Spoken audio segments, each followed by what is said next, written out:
So they were picking up a weird piece of armor. I don't know really when this is gonna be useful, maybe in the full game. It is the Oak Father's Embrace, of course. It has Order of Nature. Undead creatures that attack the wearer receive a d6 radiant damage, which is good. It takes some damage if they attack you. Beasts that attack the wearer, though, deal an additional 1d6 radiant. Oh, I'm gonna show you how to find this. Okay, so here we are. We can have a look at the map. Here we are.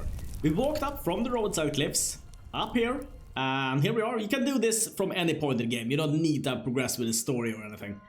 So here there's going to be two divergent paths. Of course, this leads to the, what is called, desecrated village, the goblins. You can also walk this path right here, which is easy to miss, actually. And you're gonna get to the Owlbear Cave.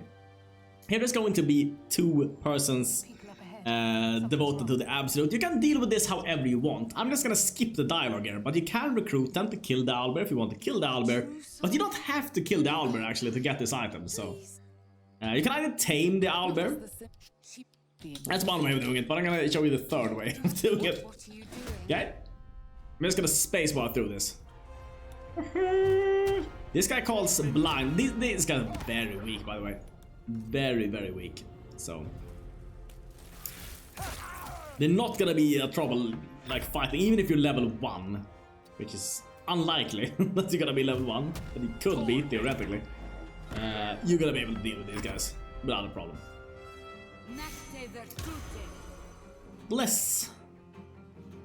Okay, you die now, Mrs. I'm sorry. I'm sorry.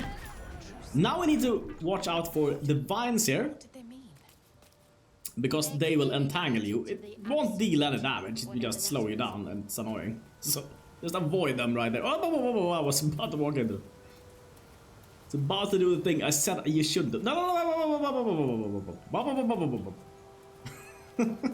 Sometimes it's actually easier if you press O when you do these things. Then it's easier to click on the ground and not accidentally click on the ground somewhere else. And here's the cave mouth, which leads into the Owlbear Cave.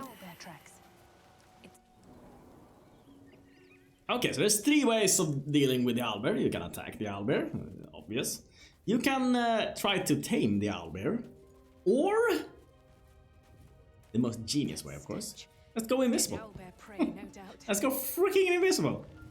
So easy. I'm gonna separate this girl. You can do that if you have a wizard which can cast invisibility. You can do that if you have a potion of invisibility. Or in this case I have an item which gives me invisibility. Doesn't matter. Doesn't matter how you do it. Cast invisibility after you pass the river though, because it requires concentration to keep the invisibility. At least for this item it does. So here there's going to be a headless skeleton. Loot that headless skeleton and just be on your way out, and you don't need to kill the owlbear because she has an owlbear cub. That's gonna be a little bit sad, and the owlbear cub is gonna have to eat her. Probably doesn't have to, but she's going to eat her own mother, and that unpleasant business. So instead, do it that way. And here we have it, the Oak Father's Embrace.